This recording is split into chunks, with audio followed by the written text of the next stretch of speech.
The box squad for the end-of-year test matches has been announced. Rassie Erasmus has named 34 men that he's going to bring up here to try and be kings in the north and to keep the Game of Thrones references going. I can tell you, it definitely feels like winter is coming. By the time the games come around, it could be inhospitable, wet, muddy, windy, cold. But I think this box squad will do all right in those conditions. I'll get into the side position by position, pick what I think will be the first choice 23-man squad that I'm expecting to play against England on the 16th of November. And by the way, on that, I'm very much looking forward, because I will be there at Twickenham on that day. I'm looking forward to showing a bit of hospitality to the South Africans that have travelled to see their team, just as I was so well looked after when I went down to South Africa earlier this year. I'm Tim and this is Egg Chasers. If you appreciate the content on the channel, please give the video a thumbs up. Leave your comment down below. What's your reaction to the squad? And I would love it if I would earn your subscription.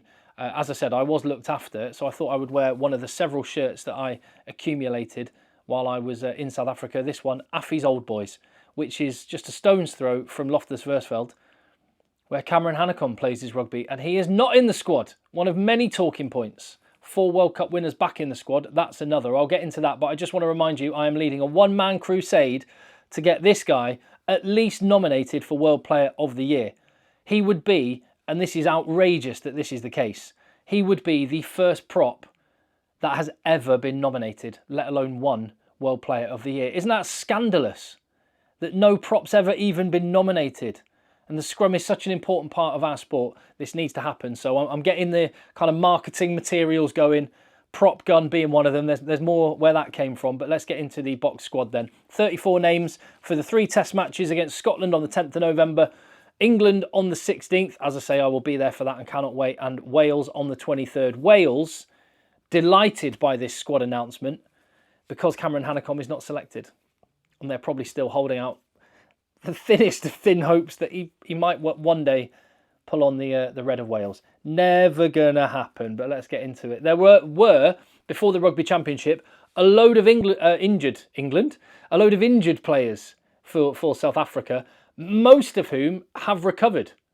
Because of those originally injured, the only one still injured, Lou Diaka, Stephen Kitsoff. By the way, I mentioned on a video earlier this week, please let me know what's going on with Stephen Kitsoff.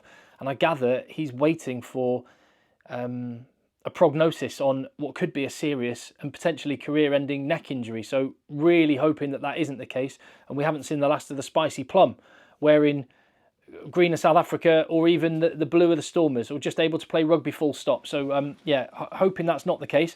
Lou Diaka will, you think, be back at some point. I think Faf de Klerk's still injured. Don't actually know 100% on that one, but I do know that Salman Murat and Sasha Feinberg-Ngomazulu are fresh injuries. But point being, there's a lot of options for Rassie Erasmus to choose from in what was a Rugby Championship winning team. And let's get into it, because at prop, it's exactly as it was. It's just the same. With the 3 loosehead props, Gerhard Steenekamp and Jan-Hendrik Wessels, along with Oxenche, Thomas de Toy and Vincent Koch backing up Frans Malherbe. You think potentially with the fact Thomas de Toy can play both sides of the scrum, that could mean Jan-Hendrik Wessels is seen more as a hooker than a prop by Rassie Erasmus, but he definitely covers that hooker role as well, which is bad news for Johan Grobbelaar, who is one of the omissions, one of the players dropped from the squad. He's had a bad week, hasn't he, with a red card, which has been downgraded to a yellow, but hurt nonetheless, I'm sure. But this will have hurt more, I'm sure, for him, and he'll have to go out and prove himself for the Bulls this coming weekend in the URC. By the way, all of the South African players are available to play in the URC this weekend. They travel north on Sunday, I believe, and there's quite a few players that are already out here playing. Unfortunately for Johan Grobbelaar, he might have been thinking, oh, I'm going to finish playing in Europe and then I'll stay in Europe and meet up with the box squad. That's going to be a painful flight back to SA for him, isn't it? But there we go. Good options. At hooker, can't argue with them. At lock, Salman Murat injured. It would be very interesting to know what Rassie Erasmus, and we'll never know now, what would Rassie Erasmus have done if Murat had still been available. I think this would have been the stable of locks anyway. Certainly on merit, that would have been my choice. The only consideration is, might he have gone with 5 because Franco Mostert can wear that 7 jersey for the box. And in fact, is that part of the thinking, when we move on to the back row, is that part of the thinking why Ben Jason Dixon is the guy that is dropped from the players that played in the Rugby Championship for the box? He didn't look great for the Stormers last time I saw him. I don't know if he's picked up a knock, actually. I don't believe he has. But he is just a clone of Pieter-Steph du Toit, which I would have guessed that he would have still been involved. And maybe the player that might have missed out, if one was going to be dropped, would be Marco van Staden. But it very much looks like with the 6 players there, you've got a first choice back row, Siya Kolisi, Pieter-Steph du Toit, Jasper Wiese, and a second choice back row with van Staden, Lowe and Smith. I guess the one option might be that Elric Lowe could be challenging Jasper Wiese for a starting number 8 jersey. But as I say, a lot of people were thinking Cameron Hanekom would be in the squad and would be challenging for a jersey. What do you think? Comments down below, let me know. We'll move on to the backs. That's the forwards then. There's 18 of them. And I think with the way the fixtures are going, Scotland, England, Wales, I want to be respectful to Wales, but I would potentially think that it's first choice, change up for Wales. But knowing Rassie, he will make changes game to game. And there are some positions where first choice and second choice, it isn't a case of first choice and second choice, it's A and B. And they're both really, really good options. Or maybe it's about the way you want to play. And that is definitely in the thinking when you get onto scrum halves, where Morné van den Berg is another casualty. He has been dropped from the Rugby Championship squad. South Africa, 3 scrum halves in a squad. What is going on?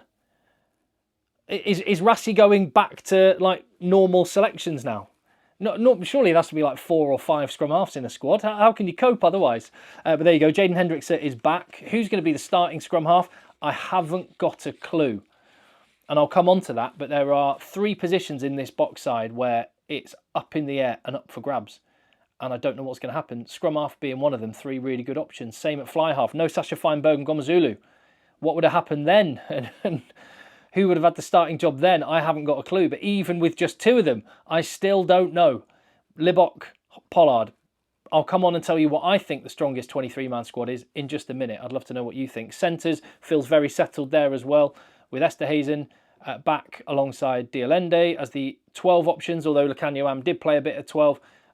Am and Creel, 13 options. Of course, Kane and Moody can slot in at centre as well. But Kane and Moody is part of a 7-strong bunch of outside backs, which feature the scrum hat wearing Power Rangers, Cheslin Colby and Kurtley Arendse.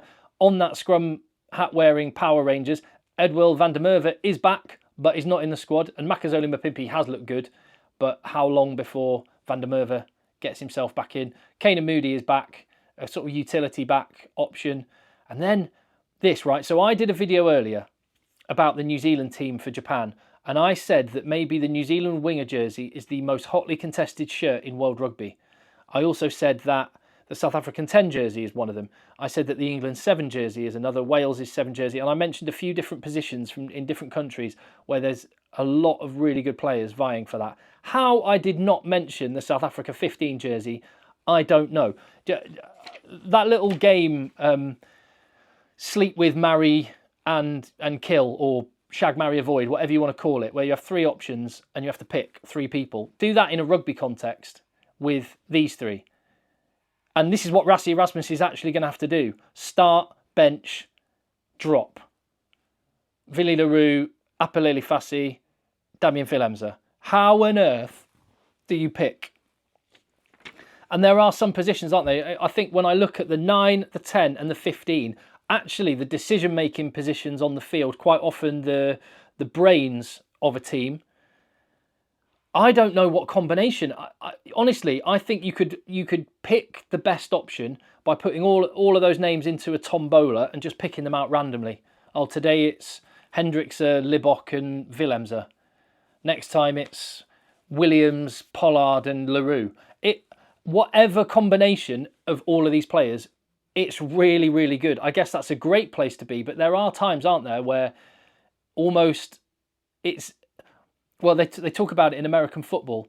They say if you have 2 quarterbacks, you have no quarterbacks. Well, there is a phrase, I can't remember. But the point is, it's much, much better to have a clear first choice and a clear backup. And if you have, it gets really hard in certain positions, particularly 9, 10, 15, when it's so important to the way a team plays. Because whether you have Pollard or Libbok changes the way you play. Whether you have Fassi or Roux completely changes the way you play. Reinach versus Hendrikse.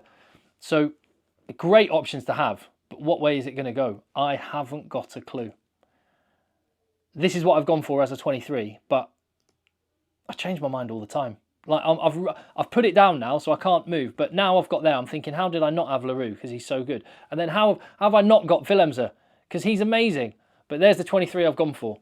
Markson and Benambi, you can start, bench, whatever, flip it round, doesn't really matter. I've actually gone for RG Sneijman. I know he's kind of more of your number 4 tight headlock for South Africa, but I think he's playing so well. Can it work with the two of them in a team? It probably will be Mostert, but I would think about starting Sneijman. Khaleesi, Steph de Toy and Jasper Wiese. Hendrikse and Pollard. Again, I could change that. I could quite happily go Williams, Libbok. Go for it. But then the rest of the back line picks itself for me. And on the bench, Steenekamp, Koch, Mostert, Smith. A 5-3 split. And I think with the fact that more and more of the power in this box side is going towards the backs rather than the forwards, that seems to be the trend. They're never going to move away from that big, powerful forward machine. But because I think the backs are getting more and more important, partly due to World Rugby's laws, partly just due to the talent that exists in South Africa and is coming through, I think by 2027 that's going to be the way. So maybe more and more 5-3 splits on the bench. That's what I've gone for. I would love to know what you think and how you solve that 9, 10, 15 conundrum, because I can't do it. That is the box squad. Thoughts in the comments down below. Give the video a thumbs up. Hit subscribe. Cannot wait for the internationals. Cannot wait for that game against England, against the world champions. But got a way to wait before that yet. I'll see you on the next one.